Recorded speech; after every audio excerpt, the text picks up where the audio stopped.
Hello and welcome to The Link with me, Amir Arfa. What's in a name? A revolution, an uprising, or simply an awakening? The Arab world has been afire for the past 3.5 months. Thousands killed, thousands more injured.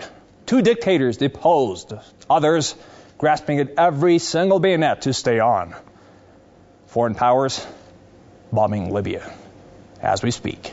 And for that and more, we're joined from London by Gamal Gamati, a Libyan writer, political commentator, from Washington, D.C., by Webster Griffin Tarpley, author, journalist, and lecturer. Philadelphia, Daniel Pipes, founder and director of the Middle East Forum. From Beirut, by Hilal Khashan, professor at American University of Beirut. We're also joined from Beirut and London. Our panels of audience who are simply waiting for us to go to Let's Go Straight to London. But let's start with Gamal al-Gamati, they're telling me, a Libyan writer, political commentator. Now, we have Libya, and further down the show we will be discussing Libya, but is it right to have a monolithic approach to simply naming what's happening on the ground in the Arab world? I characterize it as the Arab nation, the Arab people awakening at last, saying enough is enough. We had enough of tyranny. We had enough of totalitarianism. We had enough of despotism. We had enough of corruption. We had enough of lack of freedom. We had enough of gross violations of human rights. And we want freedom. We want justice. We want equality. We want democracy, and we want prosperity. We want to join the democratic world. We want to join the rest of the world, in Latin America, in Southeast Asia, in post-Eastern Europe. Everybody, over the last 20 years, countries have been joining the democratic club every year. The only region in the world which has been suffering from a democracy deficit is the Arab world. Some people thought that the Arab world will never come to democracy, but now the people of the Arab world are proving all these commentators and academics wrong. The Arab world is rising and is joining democracy and is proving that they are just as healthy and vibrant as the rest of the world. Now, Hilal Khashan in Beirut, how would you characterize the past 3 months? Why now? 2010, 2011, all of a sudden, all the dominoes are falling. Why now? And what's happening? Well, the Arab world seems to have a very strong central nervous system. Eventually it happened somewhere, and the effect has been tremendous. All it took for the Arabs to rally behind the cause of political reform and change, and in their effort to put an end to absolute regime, it was sufficient for a young Tunisian man to set himself on fire to send a powerful message across the Arabic-speaking world. So this is what we are having right now. Emotions, feelings that were pent up for years and years eventually came to the force, and it erupted just like a volcano. This was a natural development. All it needed was the right moment and the proper and the correct incident, if I may say. The right moment, but the right moment happened in, December of 2010. And let's ask Webster Griffin Tarpley in Washington. Washington, D.C. was scratching its head, simply saying, well, the intelligence community was asking the president, well, did you know it was coming? The president was accusing, well, I wasn't really informed. The intelligence community shooting back, well, we saw it coming, especially when it came to Egypt. But did you see this coming, Webster? I think I did to some extent, but let me correct a very fundamental misconception in what you've just said. Don't look at the words coming out of the mouth of somebody like Obama. This is very irrelevant in many ways. What counts is covert action, as in CIA covert action by the intelligence community. What you're dealing with is a wave of color revolutions or people power coups, more or less on the model that we've seen in Ukraine or in Georgia, attempted in Lebanon and failed, attempted in Belarus and failed. This is the usual methodology of the National Endowment for Democracy. And instead of democracy, what you're getting, obviously, in Tunisia, you had a military coup arranged behind the scenes with a bunch of street demonstrations, but of course the essence of it was a putsch. It was a palace coup or putsch by a group of generals. Similarly, in Egypt, people who were in that Tahrir Square thought that they were getting themselves the singing tomorrows of democracy, and instead what they now have is a military dictatorship of Tantawi and this military junta. In Libya, the merit of Gaddafi, I think, is that by resisting, he has stripped away the rhetoric and the fatuous slogans about democracy and human rights and all the rest of it. Underneath all that rhetoric, you have cruise missiles, you have predator drones, you have imperialism. And anything that's going to qualify as a revolution in the Arab world would have to address the imperialism of the International Monetary Fund, of the World Bank, of the World Trade Organization, and above all, of NATO. The reason for these things is that the U.S. empire is in a crisis, and the desire of the CIA and the U.S. intelligence community is to overthrow satraps, overthrow the viceroys or khedives of the empire because they're too autonomous. Mubarak was able to say no when the U.S. said, we want bases, we want troops in Iraq, we want troops in Afghanistan. Mubarak said no to all of that. Gaddafi was somebody who could say no. He kicked out Occidental Petroleum and Chevron Oil last autumn. He was not taking orders in the way that a good satrap or khedive of Libya is supposed to do. So the goal of all of this is to replace relatively stable, entrenched autocratic regimes, certainly, with a greater degree of autonomy, with new puppet regimes that will be much weaker, or indeed chaos. Now, warlords, tribalism, the descent into criminal enterprise. That's the CIA program. Let me get it straight from you, because there might be some confusion here. Are you suggesting that the things that happened in the Arab world, they were not spontaneous, they came from outside, or no, the control later on came from outside and they started, they tried to ride the wave? Which of these two are you? You can compare this to the 1848 revolutions in Europe against Metternich and the Holy Alliance. The grievances are obviously real, but when there are economic grievances, and these are fundamental, you should be looking to Wall Street speculators. You should be looking to zombie banks and hedge fund hyenas. The ability of Gaddafi or Mubarak or Ben Ali to control their economies is very limited. Indeed, Gaddafi's fundamental mistake was to go into this IMF privatization program in 2003, privatizing the state sector. He went from basically zero unemployment to 20%, and that was his fatal weakness. So yes, and the entire thing, of course, was triggered by a CIA limited hangout operation known as WikiLeaks, which targeted Ben Ali, targeted Gaddafi, and did this work in a rather effective way. Let's go to Daniel Pipe, see if he agrees. Daniel? Thank you. Well, we've had two very contrasting explanations, one from Mr. Gamati, who sees it as the expression of Arab peoples, finding their voice, their democratic voice, and then Mr. Griffin, who sees it as essentially a CIA conspiracy. I'm somewhere in between. I certainly don't see it as a CIA conspiracy. I do see it as truly the Arab voice. But on the other hand, I am skeptical that it's going to lead to profound changes. As we've seen in Tunisia and Egypt, there's a lot more continuity than change. Now, I think in Yemen, should the government be overthrown, there will be true, profound change. But elsewhere, I don't see that coming. I think there is more likely to be continuity of tyranny than a true Arab Spring and democracy. I hope I'm wrong, but so far the signs are not terribly encouraging. It looks like the old guard. I know Egypt better than Tunisia. Egypt, let me just spend a second on Egypt. Egypt has been under military rule since 1952. A coup d'etat by the free officers in 1952 brought the military to power. There have been three major leaders in that time: Nasser, Sadat, Mubarak. We now have a fourth military leader, Tantawi. It doesn't look like he nor his colleagues are ready to change that much. They're willing to acknowledge the spirit of Tahrir Square, willing to make concessions, but it looks very much like they intend to stay in power.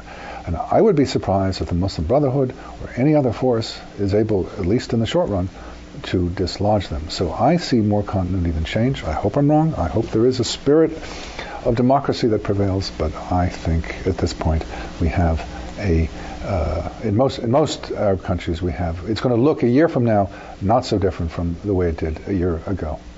And that's the big question. But let's go with that question to Beirut and our panel of audience. Now, we have contrasting ideas here.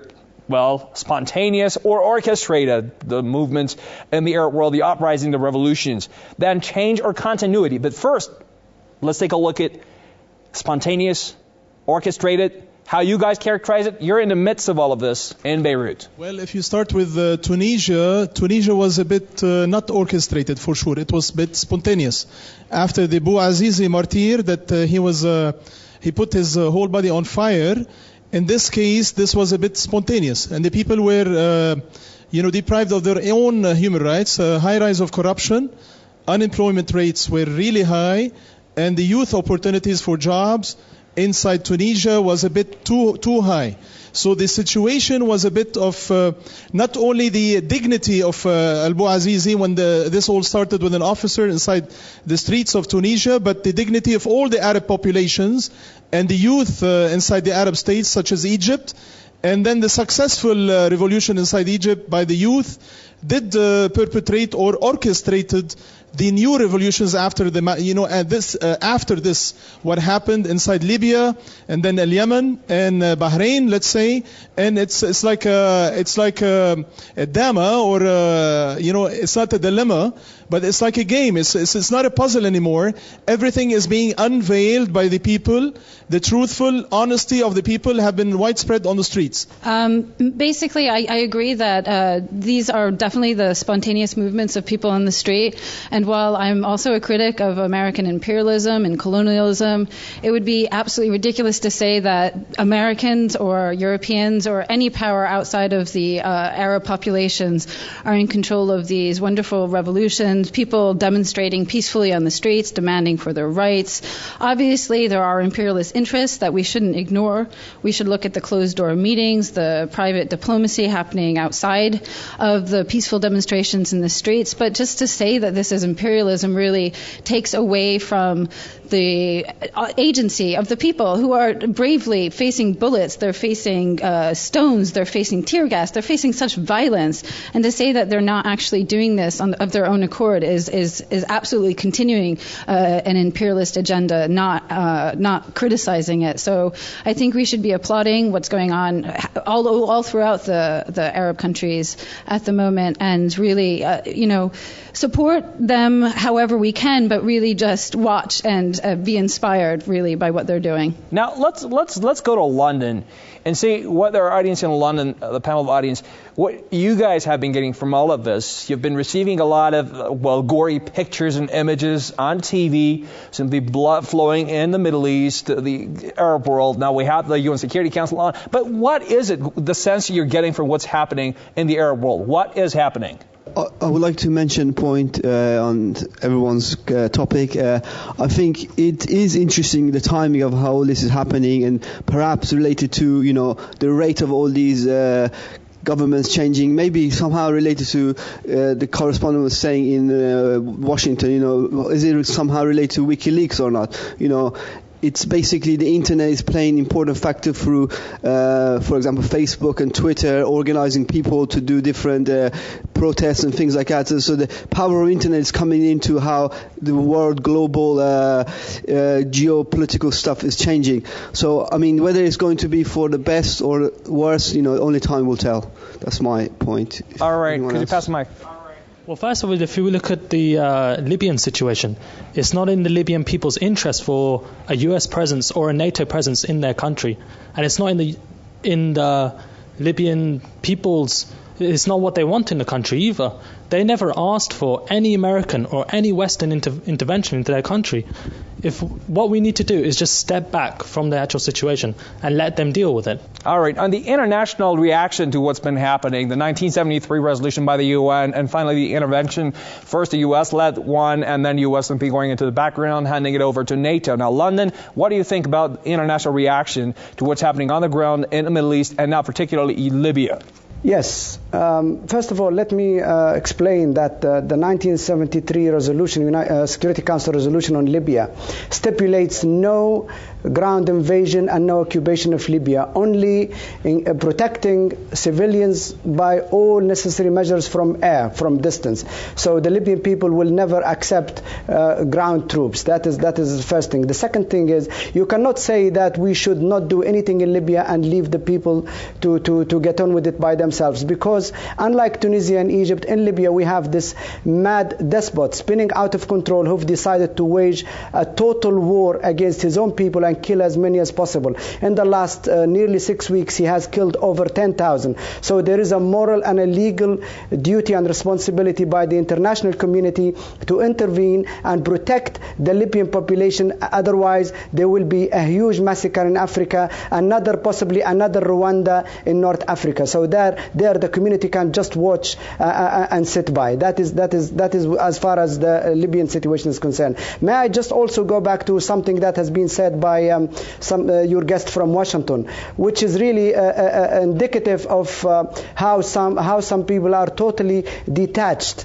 and even ignorant about what's going on in the Middle East, when they attribute everything that has been happening to a conspiracy theory, to a CIA plot. This is really insulting and demeaning to the young Arab populations across the whole of the Middle East. Nearly 75% of the Arab populations are under the age of 30. Let me give you another statistic. In Tunisia, the number of young Tunisians who are on Facebook per capita is higher than that of Germany. The young Arab populations are vibrant, they are educated, they are on Twitter, they are on Facebook, they are on the internet, they have the same aspirations like any other young person across the globe. They want to be free, they want to live in justice, they want to fulfill their potential and express themselves politically, economically, culturally and everything. So they have the same aspirations for democracy and justice like everybody else. And to suggest that somehow the Arab people are inept, are incapable of achieving democracy as if they lack this democracy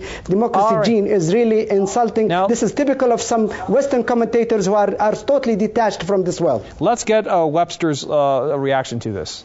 Go at Washington. Suppose you have a color revolution in Syria. We heard the word dignity before. In Syria, we have Dignity Day, Dignity Square, the Dignity Movement. Where does that slogan come from?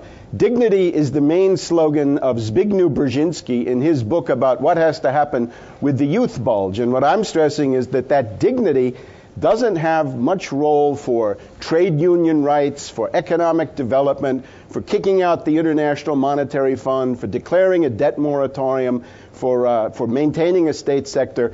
The giveaway on a lot of this stuff is that the economic demands are so vague, and we're left with these rather generic demands about human rights.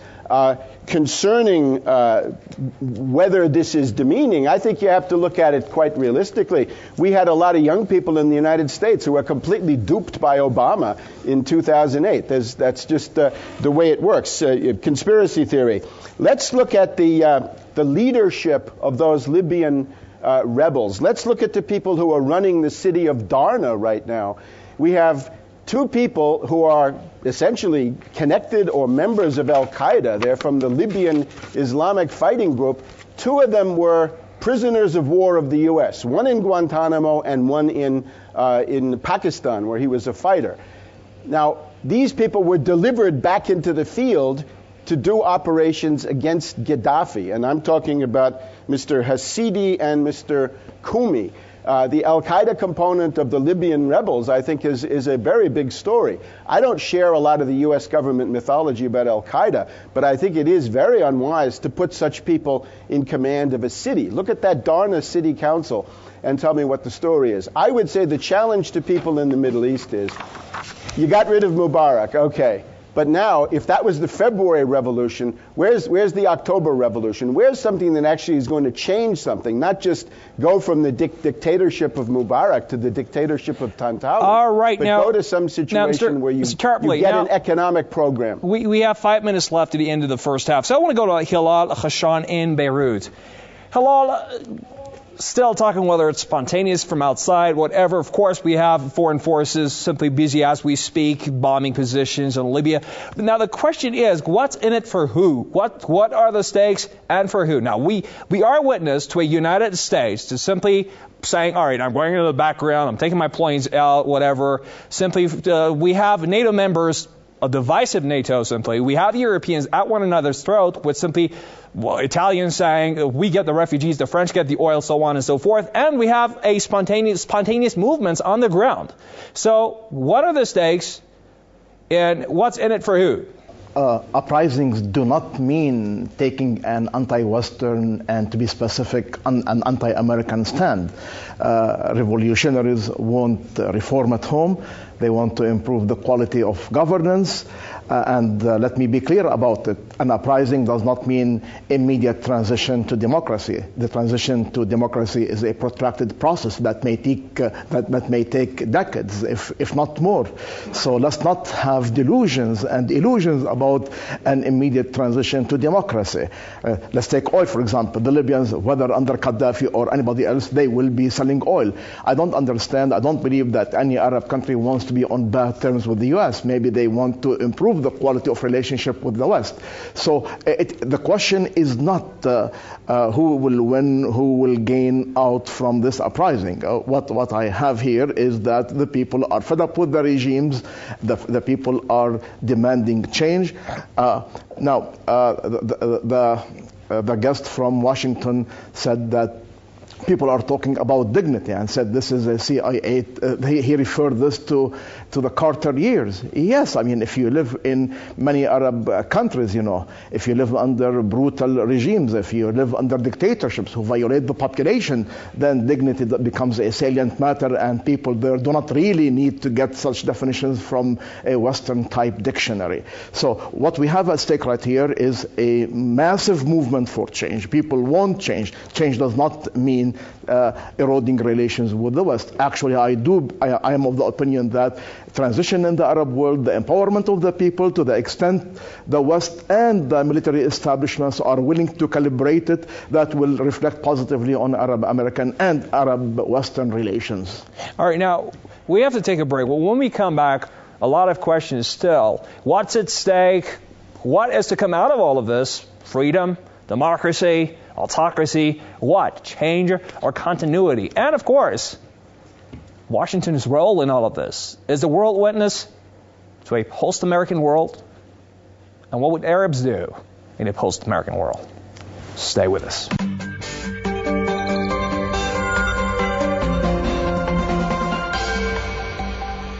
We're back with The Link, discussing 3 months of ongoing revolutions in the Arab world. Thousands killed, thousands injured, 2 dictators deposed, others grasping at every single bayonet to survive. But then again, change or continuity, and what's to come out of this, and of course, Washington's role in all of this. For that and more, we're joined from London by Gamal Gamati, leading writer, political commentator; from Washington by Webster Griffin Tarpley, author, journalist, and lecturer; from Philadelphia, Daniel Pipes, founder and director of the Middle East Forum; from Beirut by Halal Khoshan, professor at American University of Beirut; and of course, our panels of audience in London and Beirut. But I'd like to start this time around with Philadelphia. Daniel Pipes, you heard them all. And now the question, international reaction to all of this. We talked about the CIA, so on and so forth. But there's another thing people are talking about. Fareed Zakaria's book, Post-American World, is the thing that's happening in Libya. Americans counting their pennies back home, saying we can't even afford it. A sign of times to come, a post-American world. America is simply one of the players, not the major superpower, the sole superpower of the world. Great question. But before I get to it, could I just comment on the discussions taking place? Go ahead. I've written 2 books on conspiracy theories. And so this is a subject that interests me.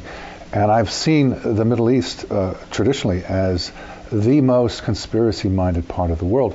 And so I'm delighted to watch as Middle Easterners say no to an American conspiracy theorist who says this is all made in Washington. They're saying, no, it's not made in Washington. We're doing it. I'm delighted by that. I think it's very healthy. I think it's a sign of a real change that's underway. And part of the reason why I've got more optimism about the region than I had just 3-4 months ago. As to your question, is this a post-American world? Well, there certainly is going to be less money available for foreign policy. especially for military purposes. But at the same time, I think what you're seeing now has less to do with money and more to do with the nature of the current administration, the Obama administration, and particularly a figure in it named Samantha Powers has a very different approach from the, say, traditional approach of either Bush's or Clinton or predecessors. And so this is less post-American, I think, than an experiment. An experiment in having the United States be just one of the governments, not be the leader, but be just one of the guys. I call it the United States pretending to be Belgium. We'll see. Is this going to work? Is it not going to work? But it's definitely an experiment, and I suspect it's not a very long-lasting experiment. I don't think we've entered into a post-American world. Now, let's go to Washington. Webster Tarpley. When we talk about these dictators in the Arab world, we're talking people who have been in power for the past 3-4 decades. And that goes as far back as the Nixon administration back in this stage. And then there is one point that all of these also share, and that is support coming from the U.S. Well, at times, support has been coming from elsewhere, like Libya, for example, at some point receiving its support from Russia. But then again, many of these monarchs, dictators, kings, whatever the name, they've been receiving support, all kinds of support from Washington. Now, all of a sudden, we hear Washington saying things like, all right, even President Saleh, it's perhaps time to go. So how do you see this? And if you say Washington has been arranging for this to happen, why all of a sudden going from supporting the dictators to saying, maybe, no, the people? I think it's a question of a crisis of the Anglo-American empire, to be sure. These authoritarian figures, some of them dictators that you're talking about, have been supported by the United States in the past, but today they are being dumped, and this is quite obvious. And whether Obama endorses it or whether he hangs back means very little. It's what's being done covertly on the ground, right? The CIA, of course, has a $40 billion budget as a neocon, like Professor Pipes certainly knows. The crisis of the empire takes the following form. Under the U.S. empire, there is no economic development. There's only IMF conditionality, deregulation, privatization, the race to the bottom, and so forth. These countries rightly want economic development. Now, in order to get economic development, in order to have autonomy and the dignity that comes from national independence, they've got to go to either Russia or China, or some of them go to Iran, or some of them, like Turkey, attempt to build themselves up through various alliances. We just take an example or two. Who's playing the Russian card in the Middle East? Well, Gaddafi had invited in the Russians to build a railroad along the coast and to provide some air defense, which would prevent the Libyan people from being bombed by NATO Predator drones today. There was a group in Saudi Arabia around Prince Bandar that was interested in playing the Russian card in order to balance the overweening presence of the United States, the complete subjugation. In the case of the China card, that's basically everybody in Africa. Gaddafi had 40,000 Chinese workers in Libya doing a lot of the oil work, which the Anglo-Americans do not want. Algeria today has about 40,000 Chinese workers, and they're building all sorts of things. The big one, of course, is Pakistan, massively playing the Chinese card. And we may be very close to some very ugly developments between the United States and Pakistan, even as we speak. Mubarak, as I say, was attempting to open up a dialogue with Iran. Instead of having the Egypt and Iran constantly at loggerheads, he wanted to find some kind of a constructive solution. The general idea, I think you can see, is in Ivory Coast, because we not only had 175 of the UN Security Council, we had 173, and then we had 175 on the Ivory Coast. And you can see today a massacre of supporters of former President Gbagbo in Ivory Coast under the aegis of the United Nations, with the UN far from avoiding a massacre. They're actually taking part in the massacre of black Africans under this responsibility to protect, which has come up at least indirectly in the discussion. That responsibility to protect doctrine under humanitarian cover is a way to intervene in the internal affairs of basically every state on this planet. There are no more independent states. And it violates the UN Charter, which says that interference in the internal affairs of sovereign states is ruled out. All right, now let's go to our panel audience in Beirut. Now the question is, for quite some time, for decades, it was Washington that stood behind many of the monarchs, many of the kings, many of the people who are right now perhaps shivering and trembling in their palaces in the Middle East, in the Arab world. Now, the question is, this very same Washington is right now changing tone, calling these guys, maybe it's time to go. Let me ask you about what you think on this flip-flop coming from Washington. Actually, at the beginning, I would like to clarify a point. If we are going to discuss the Arab revolutions or what is going on as youth movements or the society movements in the Arab world, out of a panoramic view, we have to state a very important point that each revolution taking place in each Arab country is totally different from the other. There is a specificity that we have to respect and to deal with in order to be able to analyze what is going on and where what is going on will lead us to. For example, what has been achieved in Egypt and Tunisia while withdrawing the regime or the dictators that were ruling there actually triggered more the revolutions and the demonstrations in Syria, in Libya, in Yemen, in Bahrain.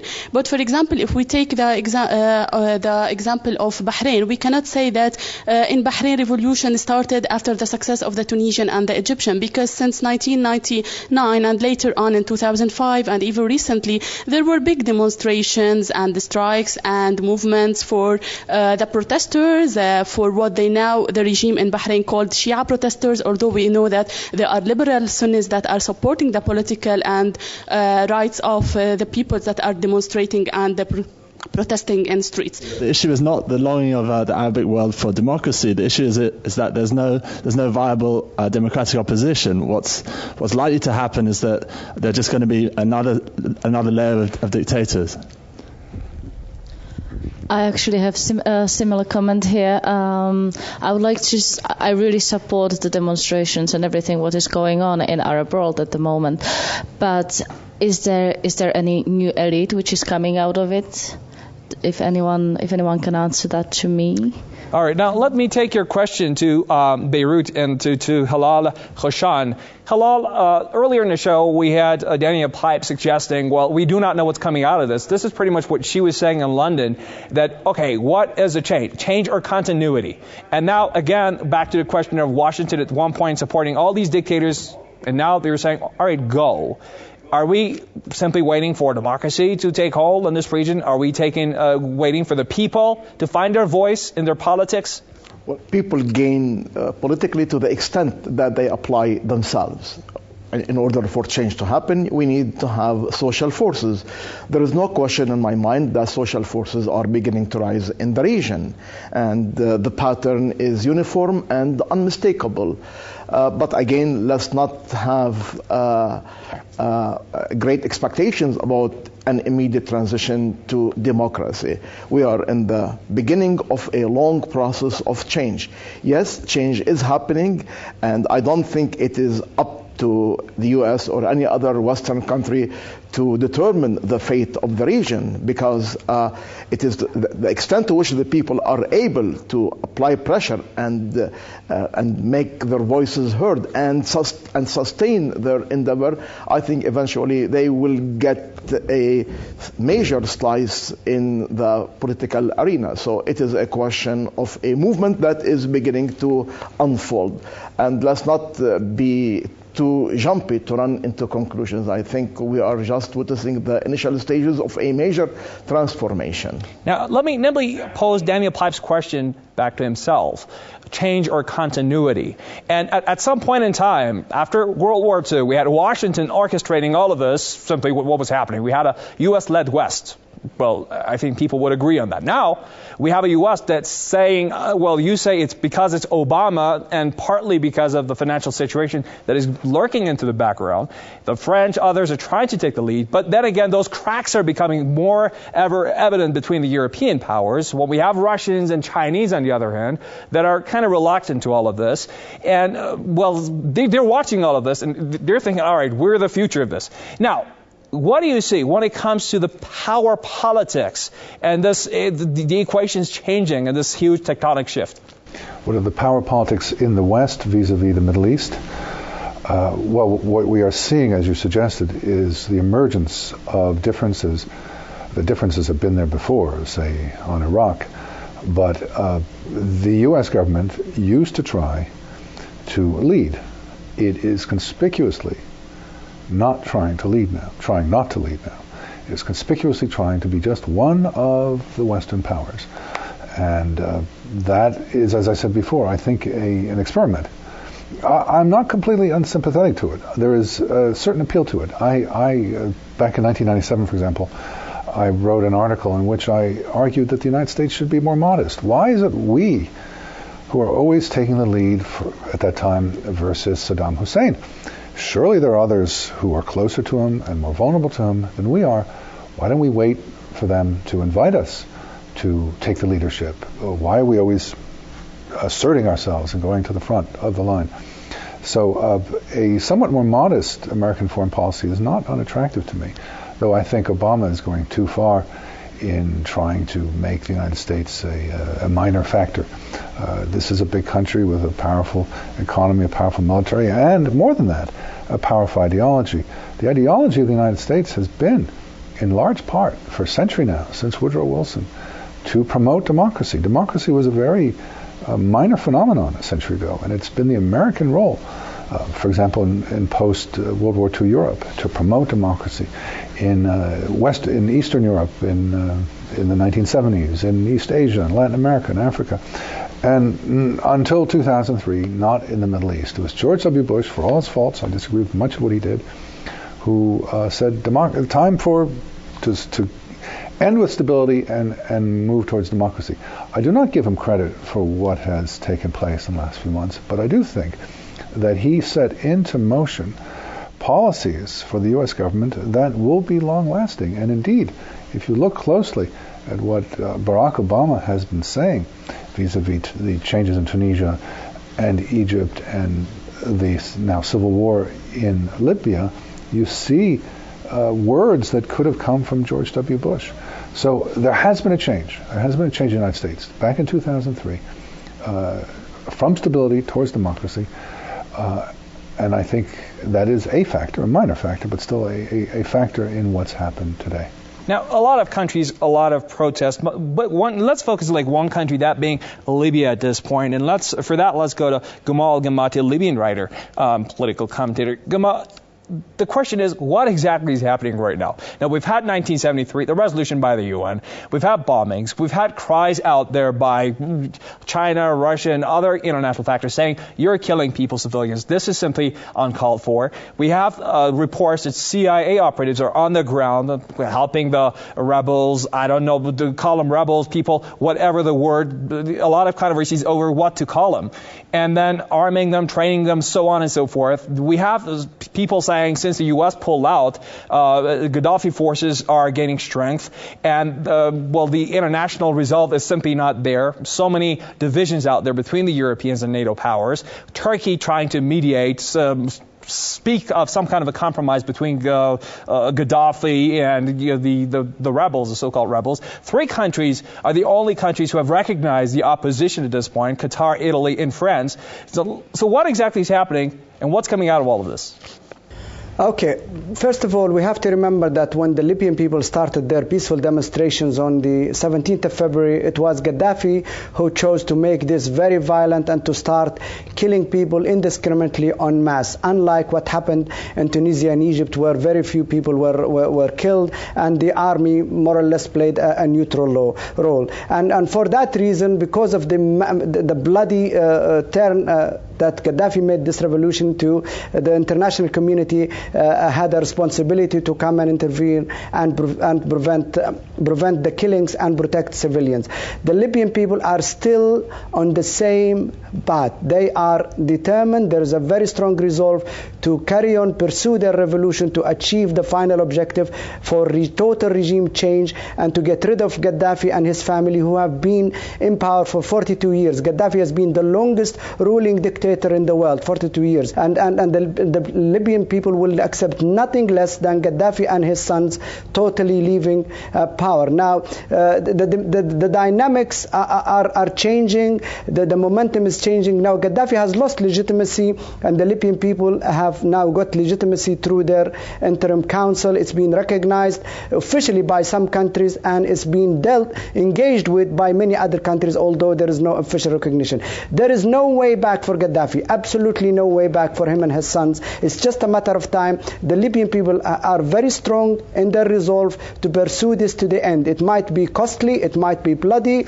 but they will not go back. There is no return, because large parts of Libya are now free. The whole of the east, Misrata, a whole region in the western mountain, they have tasted freedom. They have tasted what it is like to be free of 42 years of sheer tyranny and oppression. So there is no way of going back. Now, the international role is to protect Libyan people and to support them in achieving this legitimate objective. For me and for all Libyans, it is not if Gaddafi will leave power, it is just when. It might take few weeks, it might take a couple of months, but whatever it takes, the Libyan people are absolutely determined to stick with it and pursue it to the end, even if we lose much more lives. After all, 42 years of nothing, and now, we have everything to go for. We have freedom to go for, we have justice, we have democracy, we have prosperity. Libya is a very wealthy country with a small population, very talented population. We have a very vibrant diaspora of 100,000. We can look forward to a great opportunity to rebuild the country on basis of constitutional, civil,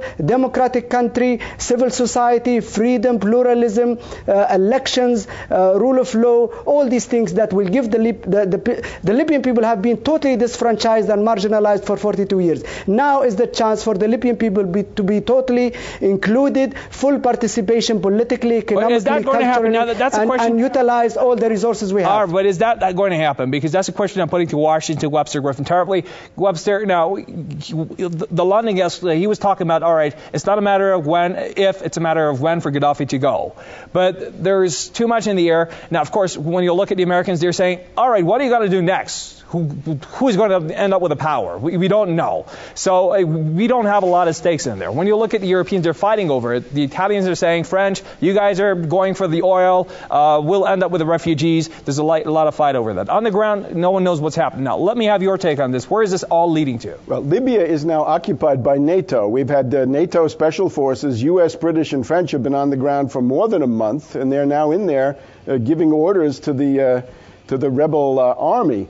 I think the interesting question is the question of the new elites. If you think this is a revolution, and then you say Tantawi in Egypt and Jalil and Yunus in Libya are somehow a new elite, I don't think that will pass muster.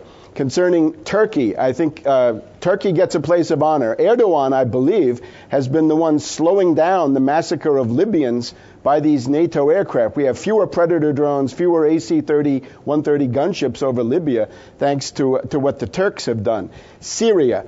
If the Syrian government falls to a color revolution, that will mean that Iran will have lost its main ally in the Middle East. Hezbollah will be completely isolated, and the Russians will be kicked out of the Tartus naval station. I think that's the goal there. In Egypt, the tradition is colonels replace generals. Now we even have a field marshal. The Nasser Free Officers Movement was an anti-imperialist movement, and what did they accomplish? They got the Suez Canal back for Egypt, and they built the Aswan High Dam, a tremendous achievement, the basis of modern Egypt. I'm wondering if there are nationalist colonels somewhere in the Egyptian military who were disgusted by Tantawi as a foreign puppet and who were thinking of precisely some kind of October or November second phase of this revolution to take it to some actual conclusion, rather than just having a weakened version of what you had before, a government in Cairo which is more dependent on the U.S., more obedient, more subjugated, which I think you have at the present time. The Obama policy is essentially, as Professor Pipes has usefully reminded us, the Obama policy is the continuation of Bush with other means. Under Bush, the presence of al-Qaeda was a reason to bomb, a reason to invade. Under Obama, we have the situation where al-Qaeda is used as the ground forces of NATO against the government of a UN member state. And this all right, now we got less than 5 minutes. We've got people recognizing that government. They've recognized the government where we don't know who half the people are. Are they members of Al Qaeda? What is their story? All right, we got less than 5 minutes. We want to see where all of this is actually going. Let's go to the audience in Beirut and let's ask them, where do you think this is going? Of course, different countries, different situations, but where is this going? Well, first of all, let me say you were asking about democracy. We want to know the definition of democracy in Washington size. First of all, if we achieve democracy here in the Arab world, I don't think Washington is going to like it at all. Because first of all, it's definitely going to be against Israel, and Israel is their number one concern. That's one thing. The other thing is about Egypt. It's a long story, but if I have a few minutes only, I need to talk a little bit about the Arab countries. Less than a minute. Well, I just wanted to say that up until the mid-1970s, Arab countries had coup d'etat all the time. But because the ruling elite back then, they didn't know what to do or how to control their people. But after 1975 and onwards, they actually came up with the propaganda of controlling their people by elaborating the control of media, the security of their civil society, and all of that. And of course, this paradigm happened for many, many years.